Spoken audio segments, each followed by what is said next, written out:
Je le dis honnêtement, je suis traumatisé. Suite au combat d'Andrew Tate, j'en ai pas dormi de la nuit, donc tu m'excuseras si je bafouille, si je suis pas bien réveillé.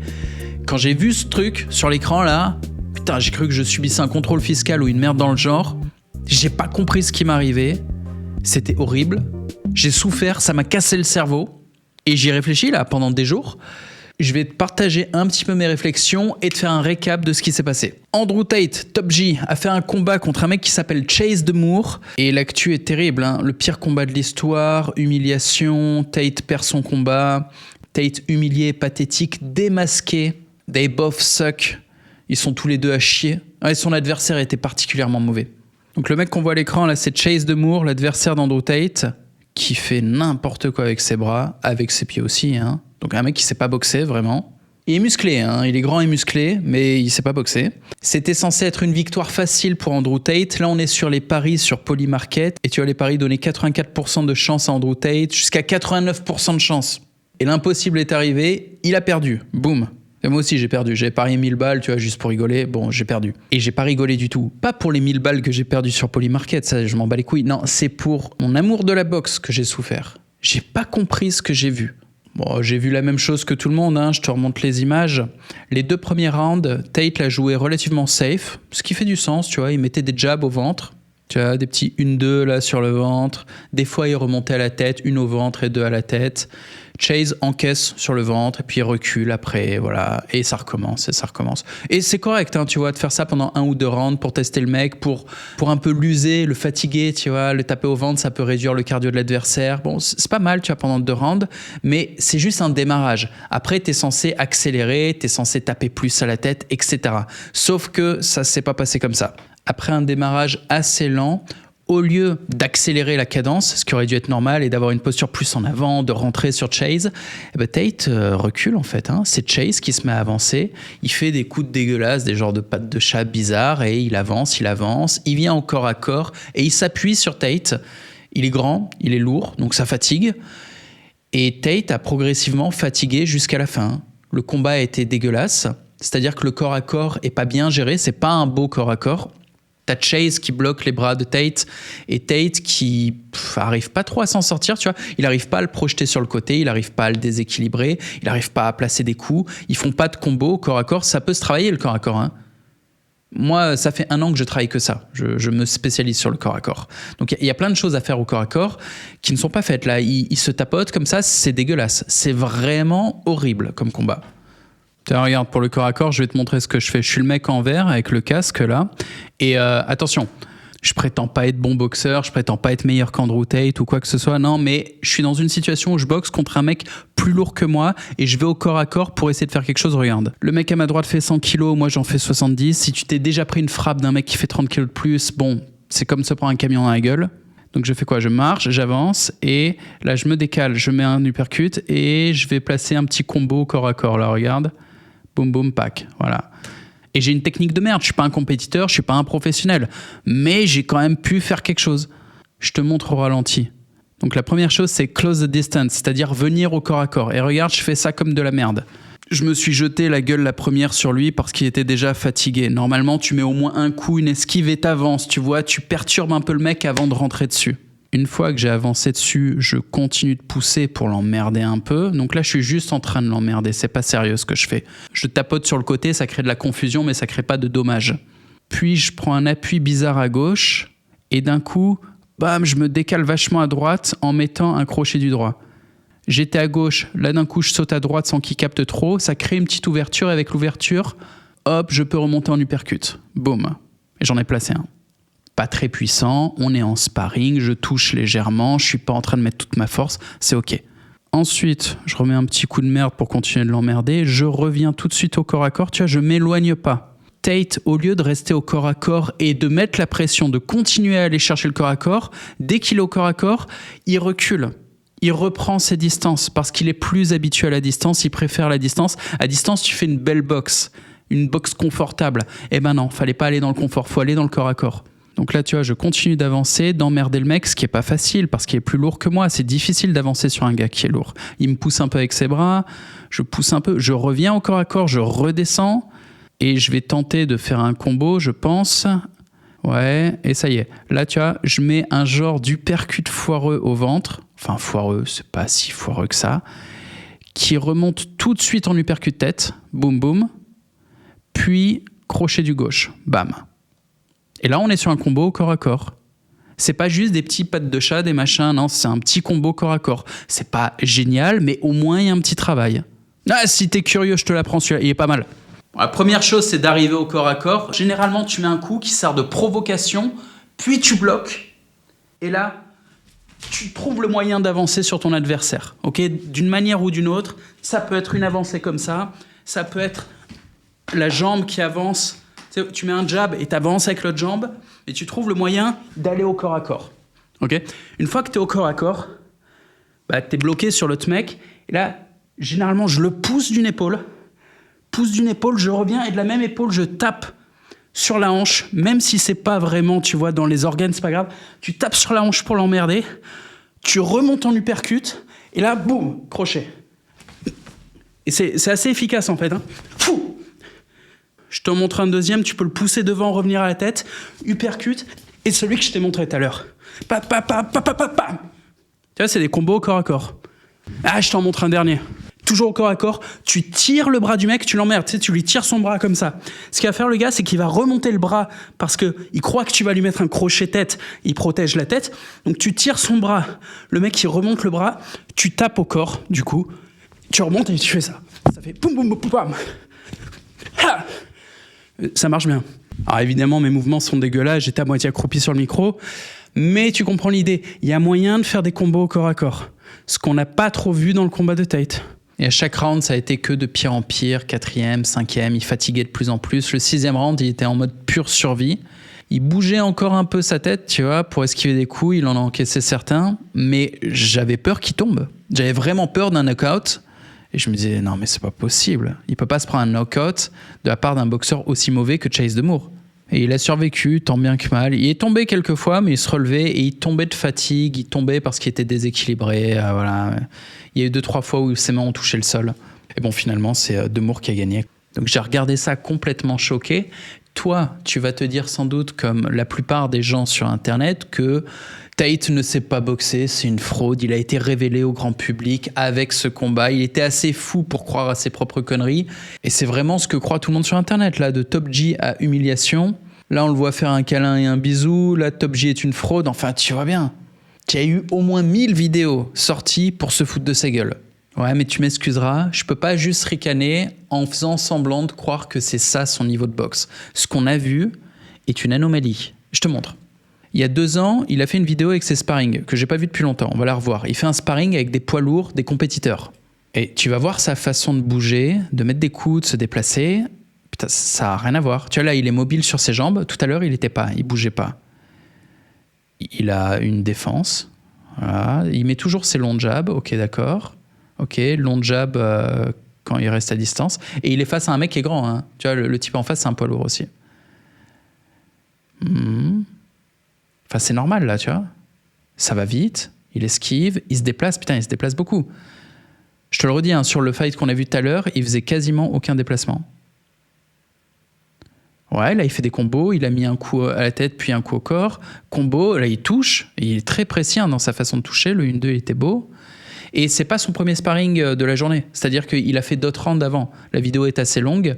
Donc, il a un bon cardio, le mec. Et je t'en parlerai tout à l'heure. Moi, je le connais sur les événements. Des événements physiques où il fait plein de sparring à la chaîne, genre 30 sparring. Il a un cardio de malade. Donc, c'est pas normal qu'il fatigue au 3e round comme il a fatigué avec Chase. Et là, bah, tu vois, il a un niveau correct. Hein. Donc, passer de ça, là, il y a 2 ans, où il boxe bien, à un combat contre un mec qui sait pas boxer, parce que là, le type qu'il a en face est vraiment bon. Tu vois, le poids lourd qui est à gauche, putain, c'est un vrai boxeur. C'est un type, je le touche pas, moi. Je te le dis, hein. Je suis incapable de toucher ce mec. Ah, et aussi, si tu te poses la question, est-ce que je comprends quelque chose à la boxe ? Oui, je comprends quelque chose à la boxe. Et c'est pour ça que j'étais choqué. C'est parce que ça fait 10 ans que je boxe, je suis passionné de boxe anglaise, Si tu me crois pas, je te montre. Là, je suis le mec à gauche. Je suis en train de boxer le numéro 3 au Brésil. Ok, j'étais en voyage au Brésil, j'ai fait un fight camp et j'ai eu le plaisir et l'honneur de faire un sparring contre le 3e national. Il était pas à fond, hein. Il était sans doute à 30 ou 40% contre moi. Il m'a pas blessé ni rien, il m'a dominé largement, mais j'ai quand même réussi à le toucher. Boum, tu vois, là j'ai fait une petite esquive, je l'ai touché. Je sais pas si t'as vu. Tu vois, on se fait des frappes légères, on n'était pas très fort. Mais des fois, on tapait. Voilà, petite esquive uppercut. Pareil, tu vois, faut le faire ça. Il faut s'entraîner des années pour faire ça contre un mec qui a un vrai niveau. Ouais, tiens, c'est mon petit moment de gloire, je te le mets frame by frame. Hop, j'esquive là pendant qu'il met un coup et je passe en dessous pour mettre un uppercut. Ouais, pour placer ça, faut quand même être passionné de boxe et s'entraîner pendant des années, ce qui me donne une certaine compréhension de la boxe. Donc je te le dis, quand je vois des sparring comme ça, puis que je vois le combat qu'il a eu, je me dis, qu'est-ce qui s'est passé ? Pourquoi est-ce qu'il n'avait pas sa puissance, il n'avait pas sa technique, il n'avait pas son cardio, il s'est passé quoi ?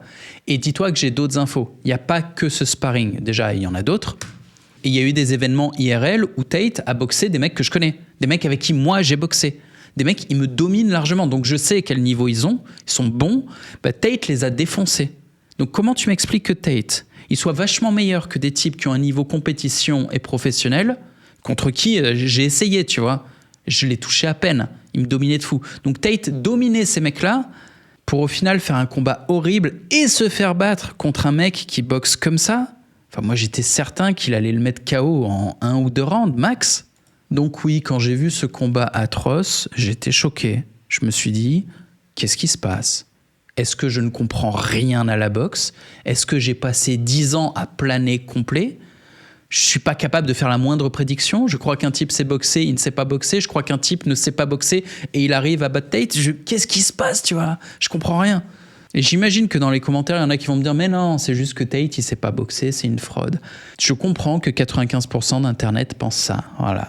Ouais, mais la différence, c'est que je le redis, moi j'ai les infos, je t'en ai montré quelques-unes, mais dis-toi, j'en ai plein. J'ai plein d'exemples de sparring où il y avait Tate et j'ai vu son level, il a un bon level, genre il a un level pro quoi. Et pendant son fight, il a boxé comme quelqu'un qui a jamais boxé. Quasiment, hein. Les bras étaient en bas, il n'y avait pas de déplacement, il n'y avait pas de vision, il n'y avait pas de stratégie, il n'y avait pas de cardio, il n'y avait pas de coups, c'était n'importe quoi. Donc là, j'ai commencé à me faire des hypothèses, des théories du complot, des trucs comme ça. Je me suis demandé, est-ce qu'il était blessé ? Mais d'instinct, je me disais non, j'ai pas cette sensation, parce que s'il est blessé, j'ai pas identifié la blessure. Il y a quoi ? Une déchirure du biceps ? Lequel ? Même à la fin, il utilisait ses 2 bras. Il y a un problème à la jambe ? Laquelle ? Je l'ai pas vu spécialement faire la grimace sur une jambe, je l'ai pas vu se mettre sur une jambe et pas sur l'autre. J'ai pas identifié une blessure. Il a essayé de protéger une côte, un truc. Non, tu vois ? On dirait qu'il est blessé parce qu'il boxe pas, mais blessé où ? Après, je me suis dit, ça se trouve, c'est un truc du destin, c'est le karma, c'est Dieu. Tate a trop ouvert sa gueule, il a été très arrogant pendant des années, il disait qu'il était le boss, il a provoqué tout le monde, ok. Et là, peut-être que la main du destin, carrément, hein, tu vois, pendant son combat, lui a retiré toutes ses armes. C'est-à-dire sa force, sa technique de boxe, son endurance. Il n'y avait plus rien, il était là, je suis faible. Et après le combat, il était choqué d'ailleurs. On lui a tendu le micro, il s'est passé quoi ? Il savait pas. Et il a donné du respect à son adversaire en disant bravo à lui, il est très fort, il a gagné et je ne vais pas lui voler le mérite de sa victoire, je n'ai que du respect à lui témoigner.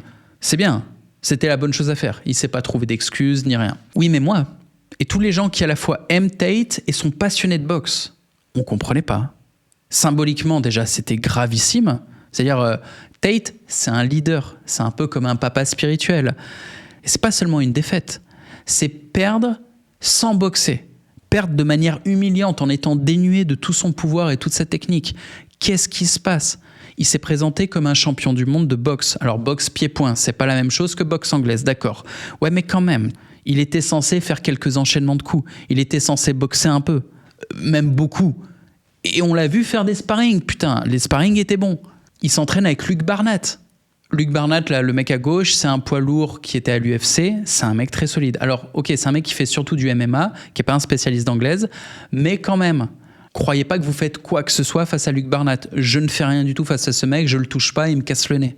Et Luke Barnett, c'est pas un guignol, c'est ce mec-là, il s'est fighté contre Strickland, ok ? Strickland qui est devenu champion du monde après. Donc c'est un mec qui cogne, vraiment. Il est technique, il est fort. Toi, moi, tous les autres mecs de la section commentaires, on ne touche pas Luke Barnett.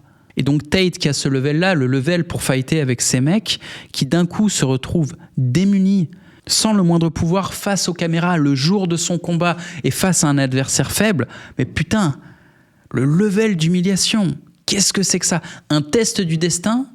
Un test d'ego ? Pour dire, bon voilà, on va te foutre dans la situation la pire possible en termes de personal brand et de réputation, et on va voir comment t'encaisses. Peut-être qu'à force d'être grande gueule, il a accumulé une dette cosmique, et que là, il paye sa dette à un moment, en plus, qui est un peu ironique, parce que Tate est devenu beaucoup plus humble au fil des années. Je sais pas si t'as vu, il s'est calmé, hein. Après être sorti de prison, et c'est même pas la prison qui l'a calmé, c'est le fait d'être très connu. Après avoir atteint un énorme succès, il se sentait moins le besoin d'être ultra provocateur, d'être agressif, d'être grande gueule. Pour ceux qui suivent vraiment et qui écoutent ce qu'il raconte, il y a eu une transformation dans son personnage public. Donc là, ça fait quelques années qu'il était beaucoup plus calme, beaucoup plus humble. Et au moment de la préparation de son combat, ça fait 4 mois qu'il est full focus dans cette préparation et que toutes les interviews et toutes les apparitions médiatiques qu'il fait, c'est pour parler du combat. Il a été humble. Dans le combat, il disait pas qu'il était sûr de gagner. Il témoignait du respect à son adversaire. Il rappelait que monter sur un ring, c'est toujours des risques. Il disait qu'il se battait non pas contre Chase Demour, mais contre lui-même. Les gens lui reprochaient d'avoir choisi un adversaire qui ne sait pas boxer. Il disait j'ai pris le champion de la catégorie, c'est tout. Et il est dans une organisation dont il est le CEO. Il est devenu CEO de Misfit Organisation. Et c'est un peu normal d'un point de vue business qu'il aille apporter de la visibilité à sa propre organisation. Il ne va pas aller se battre ailleurs. Il ne va pas faire de la pub pour les concurrents. Bah non, tu vois, il va travailler pour sa propre boîte. Bon bref. Il a pris le champion poids lourd de son organisation. Il pouvait prendre personne d'autre. C'est pas comme s'il avait le choix. Et quand on lui parlait de tout ça, il disait non, mais je me bats contre moi-même, il y a toujours un risque et tout ça. Il était humble, vraiment. C'est quand même ironique que ça soit arrivé juste au moment où il devenait enfin humble. Mais bon, des fois, tu payes ta dette en retard. C'est comme ça, c'est pas toujours juste, c'est pas toujours le bon timing. Ça, c'est une hypothèse. L'autre hypothèse, et c'est celle en laquelle je crois le plus, c'est que il s'est mis la pression tout seul. C'était une autre hypothèse. Tu vois, quand j'ai vu le combat, je me suis dit, il est blessé. Tout en me disant intuitivement, non, j'ai pas l'impression qu'il le soit, mais on dirait qu'il est. Et après, je me suis dit, la pression, et au début, j'y crois pas, je te dis pourquoi, c'est parce qu'il a subi des pressions beaucoup plus grosses que celles de ce combat. Déjà, il a combattu contre des mecs beaucoup plus forts. Dans le passé, tu vois, il faisait du kickboxing, et il a combattu des mecs sérieux. Il a été l'homme le plus googlé du monde, donc il a reçu beaucoup d'attention, il a fait des interviews avec des journalistes très connus, il a sans doute eu des problèmes avec la mafia et il a dû subir des coups de pression en privé dont on n'a pas idée, donc c'est un type, il connaît au jour le jour des coups de pression qui sont 10 fois plus gros que ce combat. Et donc logiquement, je me disais, c'est pas possible qu'il se soit effondré sous la pression à cause de ce petit combat contre ce no-name. C'est bizarre. Il est habitué à pire que ça. C'est sa compétence numéro 1 de subir la pression et d'y survivre. Normalement, il résiste très bien. Là, il a eu la pression, trop de pression, et en fait, il s'est mis la pression tout seul. Ça, c'est ma théorie numéro 1 maintenant, c'est je me dis, pendant 4 mois, il a pensé que au combat, et à cause de sa position médiatique, à cause de sa personal brand, à cause de son amour pour la boxe, il est vraiment passionné. C'est un type, même quand il se préparait pas au combat, il s'entraînait comme un malade. Il se surentraîne. C'est un type, il peut s'entraîner 2 fois par jour. Vraiment, c'est un taré. Il s'entraîne tous les jours.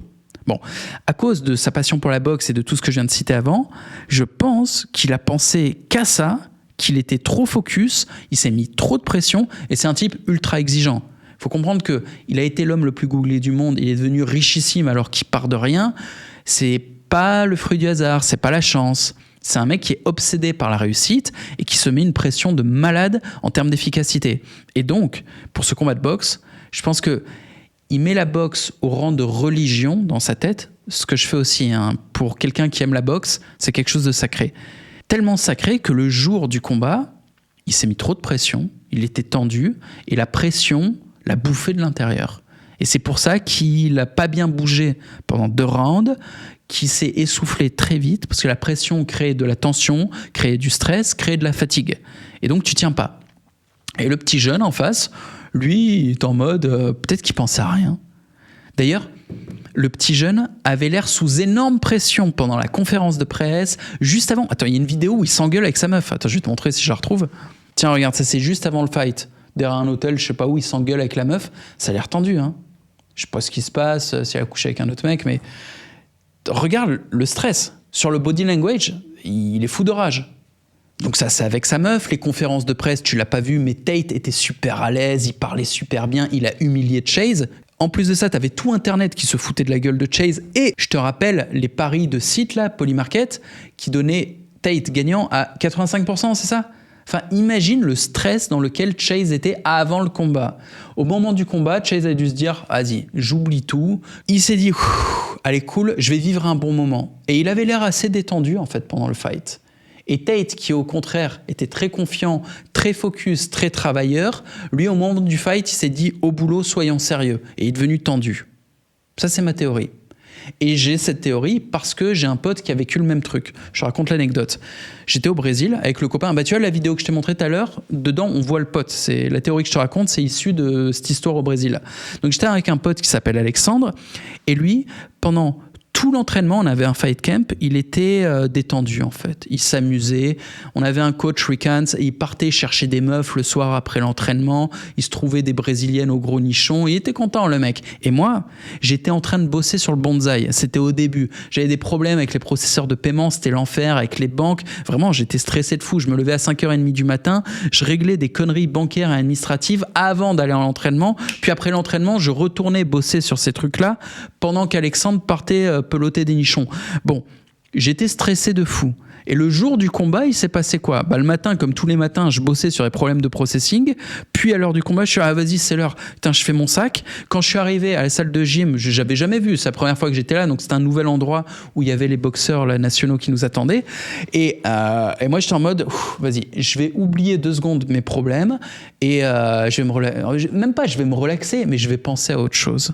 Et me faire taper dessus par un Brésilien souriant, je me suis dit, écoute, c'est cool. C'est pas un souci. Ça m'a pas stressé. J'ai mis le casque, j'ai mis les gants, j'ai pas réfléchi, j'étais le premier à passer. Et vieux, j'ai oublié le reste, tu vois. Il était là en face de moi, il bougeait, il me mettait des coups de poing. Et j'étais là, allez, je me relaxe enfin, je pense à rien, bam bam. Et ça s'est bien passé. J'ai boxé normalement. C'est-à-dire comme une merde, hein, je suis pas un bon boxeur, mais j'ai bossé, on va dire, à 80-90% de mes capacités. À la fin du combat, j'avais pas de regret en me disant qu'est-ce qui s'est passé, j'étais tout tendu, j'ai perdu mes moyens. Non, pas du tout, j'étais normal. Et Alex, qui était relax pendant les 10 jours du fight camp, le jour du combat, je sais pas, il s'est mis la pression tout seul. Il a dû penser qu'à ça, j'en sais rien. Et pendant le combat, il a fait n'importe quoi. Il était tendu, il mettait même plus de jab, il mettait que des coups de poing arrière ultra puissants, mais ça marchait pas. Ça a fait un combat brouillon, violent pour rien, et c'était dégueulasse. Lui, il a regretté. Il a pas combattu à son plein potentiel. Il était à 20% de ce qu'il peut faire. Et Tate, putain, moi je crois que Tate était à 5% de ce qu'il peut faire. Je n'ai jamais vu ça. Vraiment, c'est pour ça que j'étais choqué et que j'en ai pas dormi. Tu vois, le soir d'après, j'étais vraiment dans la confusion la plus totale. Je vous le redis, j'ai les infos. Je connais son niveau. Et j'ai vu ce qu'il a fait, comme vous, tu vois, sur mon écran. Qu'est-ce qui se passait, quoi ? Intervention divine, c'est quoi le problème ? Et je ne sais toujours pas, hein, c'est que des hypothèses. Mon hypothèse, c'est qu'il s'est mis la pression tout seul. Il y a l'hypothèse de l'intervention divine. Bon, t'en penses ce que tu veux. Et ce qui est hilarant, je le répète pour la 3e fois, c'est que tu as 95% d'Internet, et y compris dans cet espace commentaire, vous allez le voir, de gens qui connaissent pas la boxe et qui connaissent pas le niveau de Tate, qui vont dire non, c'est vraiment son niveau, le mec est vraiment mauvais. Ou il y en a qui vont peut-être dire Chase de Moore est meilleur qu'il n'en a l'air. Ça, c'est possible. Chase boxe n'importe comment, mais tant qu'on n'a pas été au contact de ce mec, on ne connaît pas sa physicalité. Ça se trouve, il a énormément de force. Peut-être. Et ça se trouve, sa boxe dégueulasse crée beaucoup de confusion et c'est dur de bien boxer en face. C'est possible. Et tout ça, ça amène sur 2 choses. Une observation et une réflexion. L'observation, c'est que je fais partie de la War Room. C'est le groupe privé d'Andrew Tate dans lequel il y a 4000 membres. Et je vais te le dire, les membres de la War Room ont été affectés par la défaite d'Andrew Tate. Ça nous a touchés moralement et les réactions étaient assez belles. Il y a eu plein de discussions profondes où on ne parlait pas tellement de techniques de boxe, mais plutôt des sujets dont j'ai abordé, c'est-à-dire le système nerveux, l'ego, Dieu, la spiritualité, la gestion de la pression, toutes ces choses-là, tu vois, des sujets vraiment intéressants. Et aussi, on essayait de comprendre symboliquement ce que ça voulait dire, cette défaite, et comment y réagir positivement, c'est-à-dire travailler d'autant mieux, se remettre en question individuellement quand notre boss subit une défaite, et ne pas trahir, tu vois, ne pas être comme des petites putes qui se retournent contre leur boss, mais en même temps ne pas ignorer le truc. En fait, c'est trouver un équilibre positif dans tout ça et apprendre une leçon. Parce que quand il y a un échec, il y a forcément des leçons. Ce qui est intelligent, c'est d'apprendre des échecs des autres plutôt qu'avoir à faire l'expérience soi-même de ces échecs. C'est ce que je fais pour mon fils. Tu vois, j'ai eu beaucoup d'expériences négatives dans ma vie. Et c'est ça qui m'a donné l'expérience que j'ai aujourd'hui et qui fait qu'il y a des gens qui m'écoutent. C'est parce que j'ai subi beaucoup de merde. Mais c'est ma faute. C'est moi qui ai fait des conneries qui ont eu des conséquences négatives.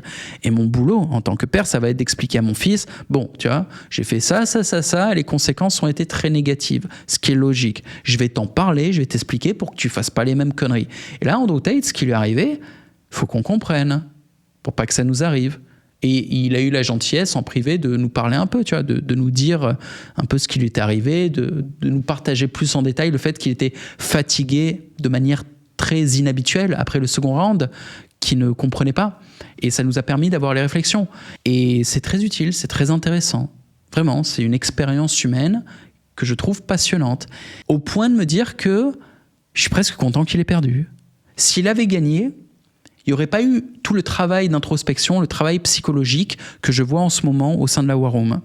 S'il avait gagné, moi-même, j'aurais pas eu des réflexions sur la gestion de la pression qu'on se met à soi-même. Et c'est ça que je vais te partager en conclusion. Moi, je crois ça. Hein. Je crois qu'il a collapse, qu'il s'est effondré sous la pression qu'il s'est mis à lui-même. Et du coup, il y a la question, à quel point se mettre trop de pression devient contre-productif ? Si tu ne te mets pas assez de pression, que tu es toute la journée sur ton sofa à te branler les couilles, à jouer aux jeux vidéo, fumer des pétards, ouais, non, ta vie est niquée, tu vois, tu feras rien du tout. Mais à l'inverse, si tu te mets trop de pression, regarde ce qui arrive. Il n'a pas pu boxer. C'est pas juste une défaite. Il n'a pas boxé. C'est pour ça que tout Internet est en train de hurler. Il a prétendu être le champion du monde et d'un coup, il monte sur le ring, il boxe pas. Putain, s'il avait perdu en se battant vaillamment, ouais. Mais là, c'était dégueulasse, c'était horrible. C'est pire que ce que n'importe qui aurait pu imaginer. Vraiment choquant le combat. Si tu vas le voir, tu vas halluciner. C'est pas beau. Et pourquoi ? Parce qu'il s'est mis trop de pression ? C'est ce que je crois. Et du coup, moi, je suis entrepreneur. Je me mets trop de pression. J'ai pas de week-end. Jamais. Je fais que bosser. J'ai peut-être tort. Peut-être que je sous-performe. Peut-être que mes prises de décision sont pas optimales. Peut-être que mon management est pas optimal. Peut-être que mes exécutions sont pas optimales. Donc, il faut que je me remette en question aussi. Vraiment, c'est profond comme sujet. À quel moment se mettre trop la pression, travailler trop dur, être trop focus, créer pas du stress, tu vois ? C'est contre-productif. Si t'es tendu, tu travailles pas bien. Il faut respirer. T'es tendu, puis tu relâches. C'est l'essence même du sextao, c'est ce que j'enseigne. Et est-ce que je l'applique ? Est-ce que je ne fais pas moi-même des erreurs de ce genre ? Est-ce que je me mets pas trop la pression ? Depuis que mon fils est né, t'imagines pas la pression que je me suis mis pour réussir financièrement encore plus que ce que je réussissais, pour être en sécurité, pour mes connexions. Ça se trouve, il y a des moments, je devrais juste être avec mon fils, relaxé, être présent pour lui, au lieu d'être dans mon coin en train de me foutre la pression et de perdre en productivité, de perdre en efficacité. Alors rassure-toi, je vois mon fils tous les jours. Mais peut-être que je pourrais le voir encore plus. Peut-être que je pourrais faire autre chose qui me détende. Donc je me pose la question. Sincèrement. Remise en question, est-ce que je me mets pas trop la pression ? C'est à ça que ce combat m'a été utile. Donc je sais que la vidéo était décousue, j'ai eu du mal à la tourner parce que je suis très fatigué, j'ai pas bien dormi, et pendant la vidéo, tu sais ce qui m'arrivait ? Il y a plein de fois où je voulais parler en anglais, j'avais plein d'expressions qui me sortaient comme Jean-Claude Van Damme. Tu te souviens, on rigolait parce qu'il sortait plein d'expressions en anglais quand il passait à la télé. Ça m'arrive. Moi, ça fait longtemps, ça fait 15 ans que je vis plus en France. Et là, il y a plein de moments où j'ai coupé au montage. Pourquoi ? Parce que les termes que je voulais utiliser étaient des anglicismes, mais des anglicismes trop anglais que l'audience française comprend même pas, que je suis obligé de traduire. Et c'est ça qui m'arrive. Quand je suis fatigué, je me mets à parler anglais. Bon, c'est pas grave, mais je me permets de te le dire. Hein. On est là pour discuter. C'est mon petit moment de détente de la journée quand même. Autre chose, j'en parle souvent en ce moment, j'ai relancé DBL 2.0. Si ça t'intéresse d'être dans une communauté de mecs qui ont réussi, qui sont détendus, avec qui tu peux avoir l'opportunité de faire des partenariats et tout ça, mais aussi d'avoir des discussions intelligentes, profondes, bienveillantes, bah écoute, il y a un lien ici, tu peux cliquer dessus. Ça a été intéressant de discuter avec les membres DBL de ce combat avec Andrew Tate. C'est intéressant, c'est agréable de parler de la vie et du business avec eux ou de faire des partenariats. Et ouais, un réseau, c'est tout ça.